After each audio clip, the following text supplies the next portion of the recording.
Mr. Dick's here. Today we're going to make a Pavlova. Simple ingredients, gets a great result. So we're going to have 4 eggs, 1 teaspoon of cornflour, 1 teaspoon of vanilla, 1 teaspoon of white wine vinegar, and 250 grams of sugar. Just as a comparison, on the plate here we have some white sugar and some golden caster sugar. They are exactly the same thing. The white sugar just has been bleached. Okay, you will get a slightly different result. So with the white sugar, the meringue will be obviously a very bright white colour. If that's what you want, that's great. With the natural caster sugar or the golden caster sugar, because it has it's a slightly browner, it will give you a more caramel flavour in the meringue, if that's what you want, and also the colour will be slightly darker. Okay, so I'm going to use the natural just because that's what I personally prefer, but let's now make the meringue. So first of all, we're going to put the egg whites into the bowl. Just key thing, make sure everything is clean. If anything is dirty or a little bit of oil on there, so either the bowl or the electric whisk, the egg whites just won't whisk up at all and you will have to start again. It'll be unrecoverable. All right, so make sure everything's clean. Just a reminder, crack an egg, really simple. Just crack it, make a hole, and then all you're going to do is just rock it between the two. If you do get any yolk in there at all, it's a problem. All right, and you will need to remove it using a piece of shell. All right, so you need to make sure if there's a hint of yolk, unfortunately the meringue will not work. Now you can use obviously those egg yolks for something else, let's say make a lemon curd, or you can actually freeze egg yolks as well. All right, so that's 4.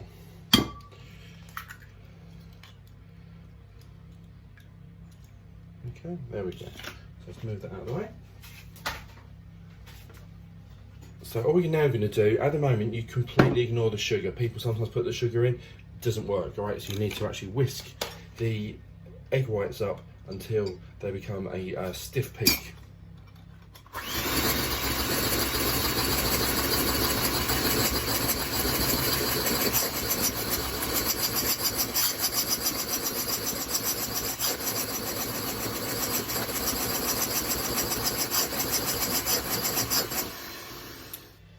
So for the first stage, as you can see, I've just whisked the 4 egg whites to a stiff peak. You know they're a stiff peak because they hold on the whisk like this.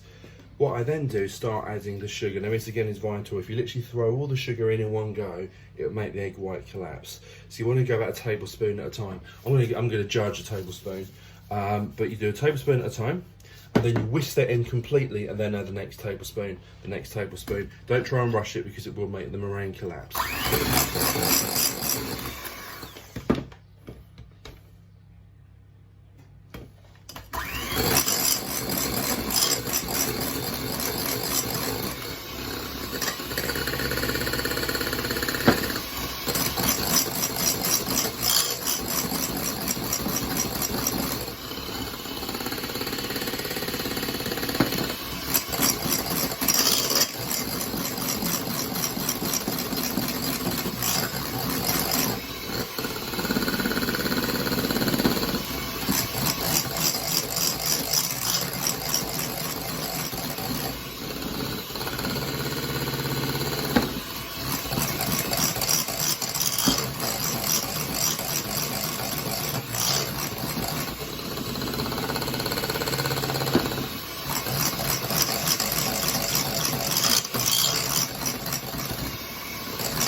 So as you can see, really stiff. As you put the sugar in, it actually kind of gets stiffer. We're going to put 3 things in now which actually make a real difference. Some recipes don't have them. If I just cooked it like this, it'd be fine. It would be really crumbly, and it wouldn't really taste it that much. It would just be sweet.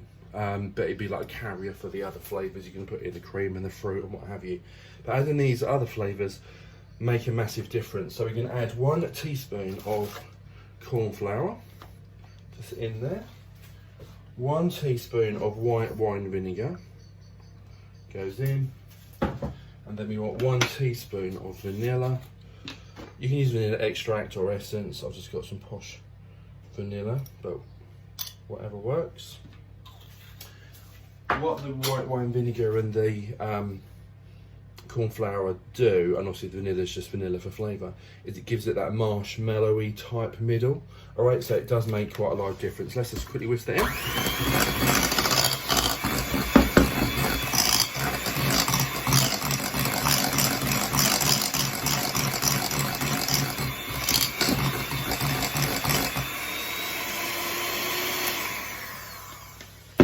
There we go, ready to put it on the tray and then ready for the oven. So the oven is on 130 fan, which is gas mark 2, so really, really low. With a meringue, you basically dry it out rather than cook it as such. Method is slightly unusual, so what you can do is preheat the oven, gas mark 2, or the equivalent, and then you're going to put it in the oven for 1 hour, straight 60 minutes. Do not open the door at any point, just leave it. And then what you're going to do is, once the hour has gone, you turn the oven off, and you're going to leave it until it's completely cool. Now that's probably going to take another hour. All right, so it literally is just drying out the meringue. Okay, it's very important. Right, so let's make the meringue. Then here's the mixture, as you can see. I've got a baking mat, but you can use whatever. So just put some in the middle. You haven't got to grease it or anything. Certainly with a baking mat, you don't. Some people pipe it, but I just think meringue's better when it's slightly kind of rustic. All right, but it should be a round traditionally. All right, so a nice round. Now you need to remember, or having that, what we're going to do ultimately is put cream in the middle and then put fruit on top. So you need some like a bowl, if you like, to actually hold the cream.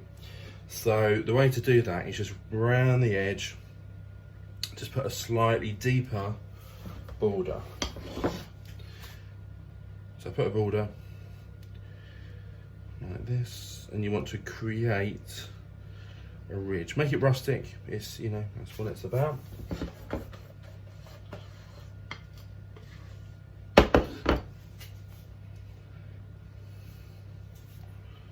Alright, so what we're going to do here then is create in the middle a dip, so the cream can sit, and then put the fruit on top.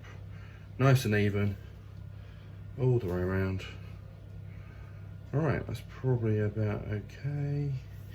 Again, you could have it thinner. It needs to be fairly chunky. This, remember, this will not rise as such.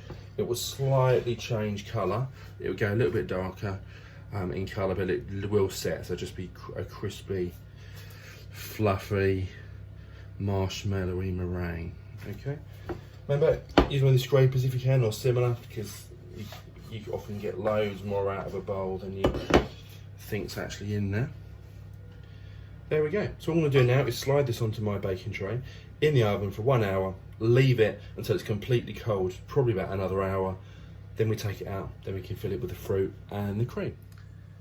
So I thought I'd show you how to do a mango, because I can be a complete pain sometimes, a mango. I'm using papaya, kiwi and pineapple. I might use any fruit, as I'll say later. But a mango particularly is a pain. There's a lot of waste on a mango. Number one, make sure it's ripe. If it isn't ripe, it's going to be virtually impossible and taste quite waxy, not be particularly pleasant. What you need to remember is that when you go abroad and you have like a mango or a pineapple or a peach or whatever, they all taste massively better because they've just been taken off the tree. With this was probably picked off the tree a while ago, you know, before it was ripe. Then it's packed and it's transported over to this country, so it becomes ripe on the journey, if you like, and in storage at the supermarket. So make sure they're ripe, make sure it's soft. There's a massive stone in the middle of the mango, so also you can't go straight through the middle because you'll hit the stone. So you need to go to one side. Now these are called cheeks of mango.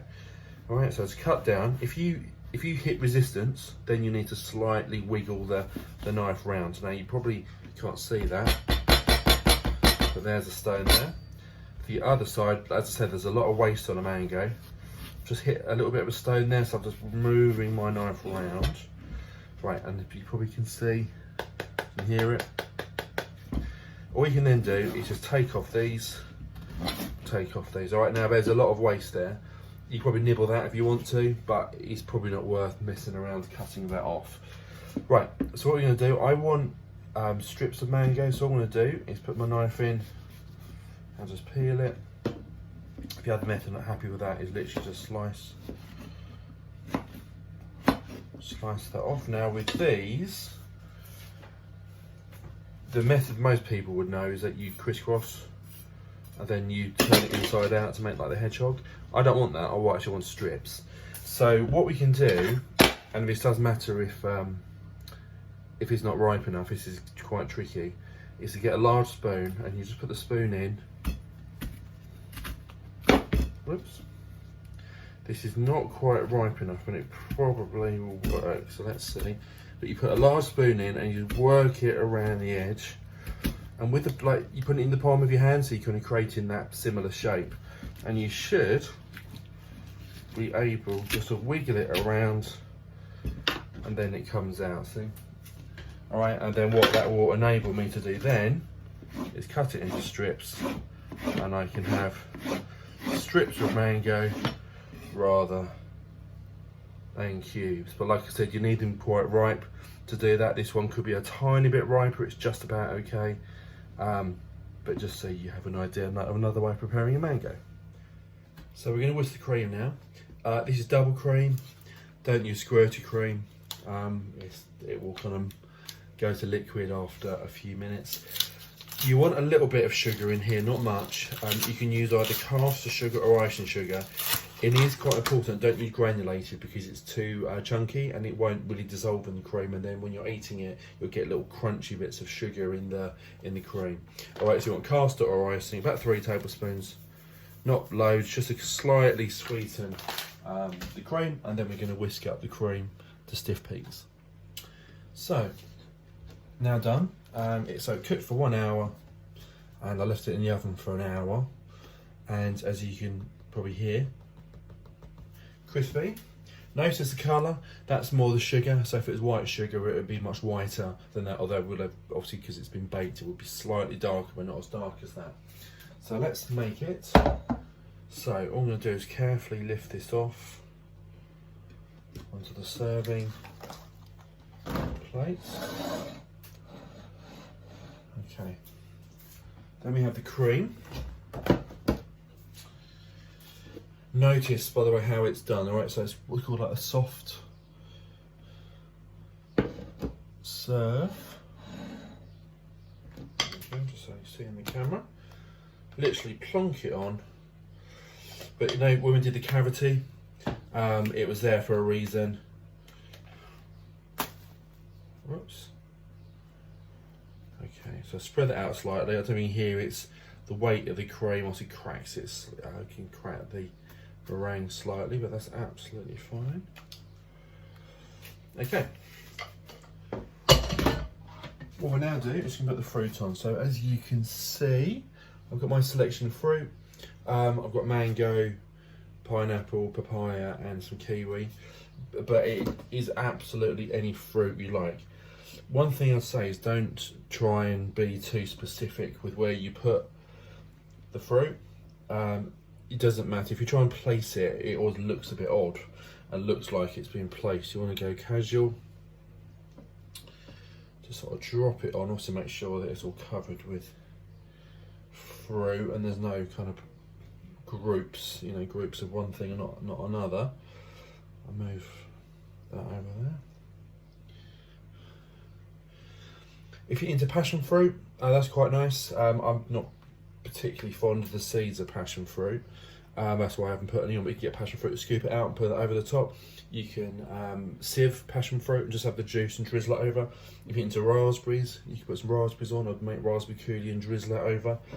Let's put a bit more papaya because that's a nice colour. A little bit of kiwi there. Okay, I mean you could, you know, put as much as you want and as dramatic as you want. But there we go. So we have one tropical fruit pavlova. Makes great dinner party dish. Looks really stunning when you bring it out. Tastes amazing. Enjoy, and I'll see you all soon.